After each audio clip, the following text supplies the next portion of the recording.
Hi, I'm Rose from Found in Translation Theatre, and welcome to the second Fit Theatre Resources video, which is all about how to use physical theatre techniques to embody a character. Here, we're going to share techniques that we find especially useful for exploring characters in ancient plays and myths when developing a Found in Translation production.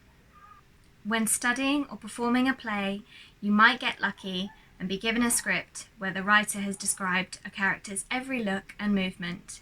But it's important to know that a character's movement is not just about where they move from marker to marker on stage. It's also about an infinite amount of tiny movements that every human makes during their day. The more you can imitate these, the more realistic they will be. So, let's find a little bit of space and start exploring how to embody a character. Let's start from a blank canvas. You want to try and acknowledge all your personal quirks and movements and shake these off so you're not just being you on stage.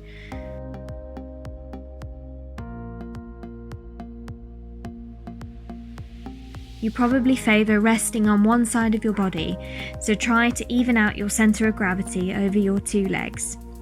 Move your feet to be hip width apart, knees not locked, not bent, somewhere in between. Move your pelvis so again it's lined with your centre. Next, straighten your spine, relax your shoulders, let your arms hang loose like a jumper on a coat hanger. Imagine a string tied to the very centre of your skull, pulling you up to the ceiling. This is neutral. As you add characteristics from here, you'll become less neutral and start transforming into your character. The key to this transformation is to ask questions of your character, decide on their answer, and then base your physical actions on that decision. Ask questions like, what is their height, weight, skin and hair colour? Do they like those attributes of themselves, or do they wish they could change them? For example, if your character is particularly tall, they may be self-conscious and so stoop or hunch to appear smaller. How old is your character? Remember, small children and pensioners will move very differently. Even the difference between an 18-year-old and a 25-year-old can be seen. How physically fit are they? How easily do they move?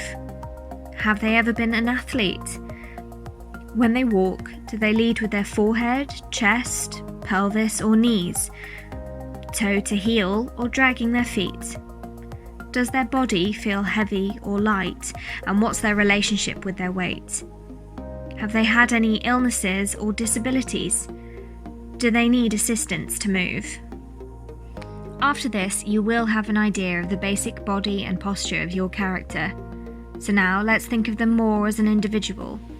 Most people judge others by their face first, so how does your character use their face to display or hide their emotions? What's your character's resting face? Do they smile, sneer, grimace? Does that change throughout the play? How do they smile? Is it with a full face, with their teeth, or just a twitch at the corner of their mouth? How do they laugh? Do they let themselves go, or snort, or expel air through their nose?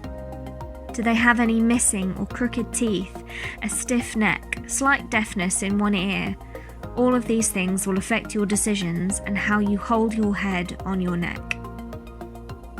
Having thought about posture and expressions, let's start exploring some basic movement. Work down from your head to your shoulders, arms, hands and chest, remembering earlier decisions you made about your character's height and description as you go. Do they swing their arms while they walk? Do they often cross their arms and wring their hands? How big are their gestures, flamboyant or more reserved?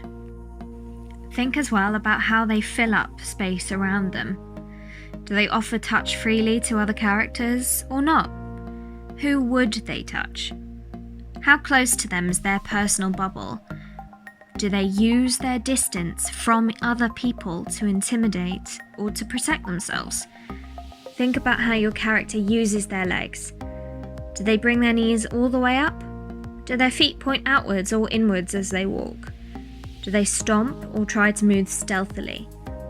Your character will move slightly differently depending on their motivations and emotions at that moment. So maybe think about a part of your character's story where their motivation changes or their emotions are at their most extreme.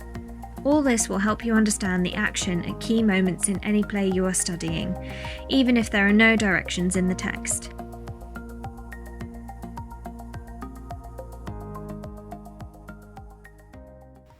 And there you go, now you've embodied a dramatic character using physical theatre techniques.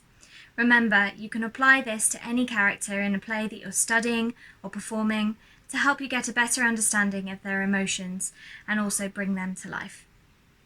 We've also put a link to a handy sheet in the description of this video to help you think through these stages. Thanks for watching this Fit Theatre Resources video. If you enjoyed this physical theatre how-to, please share it on social media and tag us so we can see. Plus, remember to follow and subscribe so you don't miss the next edition.